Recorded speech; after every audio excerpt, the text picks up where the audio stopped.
नमस्ते दोस्तों, मैं ललिता टहलान एक बार फिर आप सभी का मेरे YouTube चैनल पर बहुत बहुत स्वागत करती हूँ। योगा ट्यूटोरियल्स में आज हम जानेंगे महर्षि रमन के बारे में। आइए सबसे पहले जानें उनके प्रारंभिक जीवन के बारे में। महर्षि रमन का जन्म 29 दिसंबर 1879 को तमिलनाडु में मदुरई के अरुपुकोटई के पास तिरुचुजी नामक गांव में हुआ था।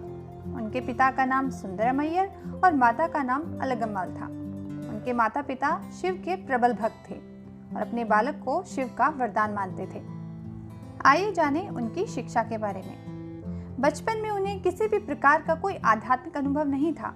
आम बच्चों की तरह वे भी खेलना और प्रकृति की खोज करना पसंद करते थे। जब वे 12 साल के थे तब उनके पिता की असमय मृत्यु हो गई। पिता की मौत के बाद वे मदुरई अपने चाचा के घर चले गए। वहाँ उन्हें स्कॉटिश मिडिल स्कूल और फिर अमेरिकन मिशन हाई स्कूल में भर्ती कराया गया।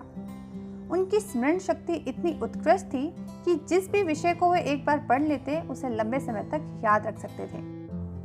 आइए जानें उनकी घोर तपस्या के बारे में। 17 साल की उम्र में सन 1896 जुलाई महीने के मध्य में अचानक उनके जीवन ने एक महत्वपूर्ण मोड़ लिया। एक दोपहर बिना किसी स्पष्ट कारण के वो मौत के भयानक डर से घबरा गई। उन्होंने मौत का अनुभव किया। मृत्यु के इस अनुभव ने उनकी रुचि और दृष्टिकोण को पूरी तरह से बदल दिया। उनकी पढ़ाई में रुचि कम होने लगी। जीवन क्या है, मैं कौन हूँ, ईश्वर कौन है, इन सब के बारे में निरंतर चिंतन मनन की रुचि बढ़ने लगी। वे अरुणाचल की पहाड़ियों पर जाना चाहते थे, लेकिन वह जानते थे कि उनका परिवार उन्हें वहां जाने की कभी अनुमति न देगा। एक दिन उनके बड़े भाई ने उन्हें स्कूल की फीस जमा कराने को कहा। तब उन्होंने इस अवसर का लाभ उठाया और घर छोड़कर चले गए। वे अरुणाचल की पहाड़ी पर गए और फिर कभी घर वापस नहीं लौटे। अपनी मंजिल तक पहुंचने के लिए उन्होंने मार्ग में आई अनेक कठिनाइयों का सामना करना पड़ा और वे तब तक नहीं रुके जब तक कि वे अपनी मंजिल तक ना पहुंच गए। उन्होंने अपना जनेऊ फेंक दिया, अपनी धोती को फाड़ कर लंगोट बनाया और बाकी बची धोती के कपड़े को भी फेंक दिया। अगले कुछ हफ्तों तक वे बिना किसी से बोले अडिग ध्यान में बैठे रहे। कुछ शरारती बच्चे उन्हें ध्यान के समय परेशान करते, लेकिन वे ध्यान में इतना लीन हो जाते थे कि शायद ही कोई उनका ध्यान तोड़ पाता। आइए जानें उनके प्रारब्ध कर्मों के बारे में। एक बार उनकी माँ उनसे अरुणाचल की पहाड़ियों पर मिलने गई और उन्हें घर वापस आने को कहा। अपनी माँ की विनती पर उन्होंने कहा कि ईश्वर पूर्व जन्मों के प्रारब्ध कर्मों के अनुसार ही वर्तमान जन्म के कर्म तय करते हैं। जो नसीब में नहीं है वह किसी भी कीमत पर नहीं होगा, भले ही हम उसे बदलने की कोशिश करें, और जो होना तय है वो जरूर होगा, भले ही हम इसे रोकने की कोशिश करें। लेकिन एक माँ कैसे अपने बेटे को एक गुफा में अकेले ध्यान करते हुए देख सकती थी। उन्होंने उन्हें मनाने की खूब कोशिश की, पर अपने प्रयास में विफल रही और वापस घर लौट आई। आइए जानें उनके साहित्यिक कार्यों के बारे में। महर्षि रमन ने कभी भी अपनी शिक्षाओं को संकलित करने की कोई रुचि दिखाई। उनके नाम से प्रकाशित पुस्तकें ज्यादातर उनके व उनके शिष्यों के बीच की बातचीत पर आधारित हैं। उनके द्वारा लिखी गई कुछ पुस्तकें हैं आत्म अन्वेषण, मैं कौन हूँ, उपदेश सार, वास्तविकता पर 40 छंद, रमन पुराण, स्वयं पर 5 श्लोक। आइए जानें उनके द्वारा दी गई शिक्षाओं के बारे में। महर्षि रमन लंबे समय तक ध्यान में बैठे रहते थे। वे ज्यादातर भक्तों के साथ चुप रहना पसंद करते थे। अगर भक्त उनसे कोई प्रश्न पूछते तो वे कभी कभी उन्हें निर्देश भी देते थे। इस बातचीत को बाद में भक्तों द्वारा संकलित व प्रकाशित भी किया जाता था। कुछ प्रकाशित पुस्तकें स्वयं महर्षि रमन द्वारा लिखी गई हैं, तो कुछ उनकी ओर से संपादित की गई हैं। आइए जानें उनकी आत्म खोज के बारे में।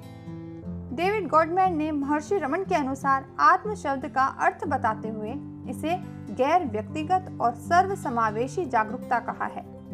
असल मायने में आत्म या मैं का वास्तविक रूप हमेशा मौजूद रहता है और अनुभव भी किया जाता है।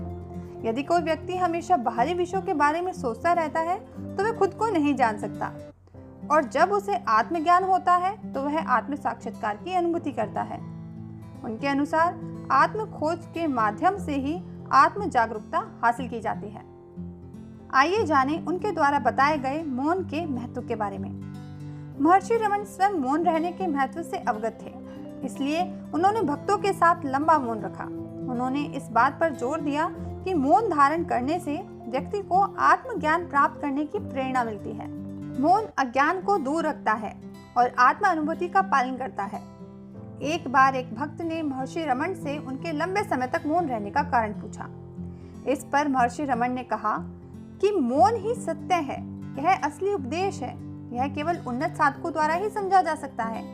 बाकी लोगों के लिए सच्चाई की व्याख्या करने के लिए शब्दों की आवश्यकता होती है, लेकिन सच को व्यक्त करने के लिए शब्द काफी नहीं है। सत्य को अनुभव करना ज्यादा जरूरी है। आइए जानें उनके द्वारा बताए गए भक्ति के महत्व के बारे में। महर्षि रमन आत्म साक्षात्कार के लिए आत्म खोज के महत्व पर जोर देते थे। वे विकल्प के रूप में ईश्वर और गुरु के प्रति भक्ति या समर्पण को भी आत्मनिरीक्षण के लिए एक उपकरण मानते थे। वे कहते थे कि भक्ति आज नहीं तो कल आत्म खोज की ओर भी ले जा सकती है। समर्पण से महर्षि रमन का अर्थ है ईश्वर के प्रति पूर्ण समर्पण। इस अवस्था में कोई भी इच्छा नहीं होनी चाहिए, मोक्ष की भी नहीं। भक्त को केवल ईश्वर के प्रति अपने प्रेम के लिए समर्पण करना चाहिए। महर्षि रमन कहते थे कि जब तक अज्ञानता रहेगी तब तक पूर्ण जन्म रहेगा। वास्तव में पूर्ण जन्म ना पहले, ना अभी और ना ही इसके बाद रहेगा। यह सच है। आइए जानें उनके निर्वाण के बारे में। महर्षि रमन की बाई कोहनी के ठीक नीचे एक छोटी सी गांठ बननी शुरू हो गई। डॉक्टर ने कंधे से नीचे का हाथ ऑपरेशन के जरिए काट निकालने की सलाह दी। उनके भक्तों ने भी उन्हें डॉक्टर की बात मान लेने का परामर्श दिया, लेकिन वे अपना हाथ किसी भी कारण से अपने शरीर से अलग नहीं करना चाहते थे। उन्होंने कहा, चिंता मत करो, यह शरीर खुद अपने आप में एक बीमारी है जिसका स्वाभाविक रूप से अंत होना चाहिए। इसे क्यों जबरदस्ती हटाना है? घाव पर दवा पट्टी करना ही काफी है। लेकिन उनकी हालत बिगड़ गई और आखिरकार उन्होंने 14 अप्रैल 1950 ईस्वी को अपनी देह का त्याग कर दिया। तो दोस्तों, ये हमने जाना महर्षि रमन के बारे में। अगर आपको मेरी आज की वीडियो पसंद आई है तो आप प्लीज़ मेरे इस वीडियो को लाइक करें, ज़्यादा से ज़्यादा लोगों के साथ शेयर करें। अगर आप मेरे इस चैनल पर नए हैं और अभी तक मेरे चैनल को सब्सक्राइब नहीं किया है तो प्लीज़ मेरे चैनल को सब्सक्राइब करें। अब मैं बहुत जल्द आपसे एक नई वीडियो के साथ दोबारा मिलती हूँ। तब तक के लिए धन्यवाद।